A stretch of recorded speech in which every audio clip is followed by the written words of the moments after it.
രാവിലെ 9:55. 80-ാം ദിവസം രാവിലെ.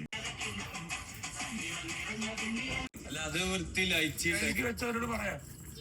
വെച്ച ആളെ പറഞ്ഞപ്പോ കാലുകൂടി കവർ ചെയ്തോ. സൗകര്യമില്ല. അങ്ങനെയൊന്നുണ്ടെങ്കിൽ ഫുഡ് കഴിക്കാനായിട്ട് സൗകര്യപ്പെടണ്ട. ഇഷ്ടമുള്ളപ്പോഴത്തേക്ക് അത് ഉണ്ടാക്കത്തുള്ളൂ.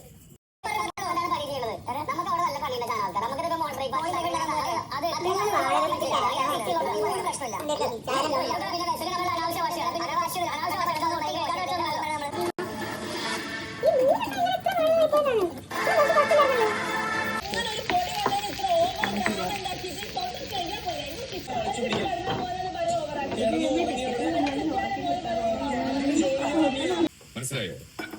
മനസ്സിലായി. സ്വന്തം ഇഷ്ടപ്രകാരം മാത്രം എത്ര വാണിംഗ് കൊടുക്കുകയാണ്? രണ്ടെണ്ണ കൊടുക്കേണ്ടതായിരുന്നു. അല്ല, 2 വട്ടം ലാസ്റ്റ് വാണിംഗ് കൊടുത്തില്ലേ? അതുപോലെ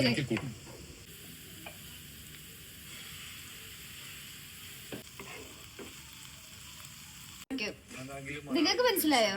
ഇല്ല. അപ്പൊ പറയുമ്പോ എനിക്കൊന്നും മനസ്സിലാവുന്നില്ല. എന്താ ഈ പറയുന്നത്? നമുക്ക് വേണ്ടി ഒരു സൊല്യൂഷൻ ഉണ്ടാക്കി തരാം. നമ്മൾ നാളെ ഫുഡ് ഉണ്ടാക്കി, ഇന്ന് ഉണ്ടാക്കി, ഇന്നലെ ഉണ്ടാക്കി, ഇന്ന് നാളെ ഉണ്ടാക്കും. എപ്പോഴും ഇവിടെ ആക്ച്വലി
കഴിക്കാൻ പോണേ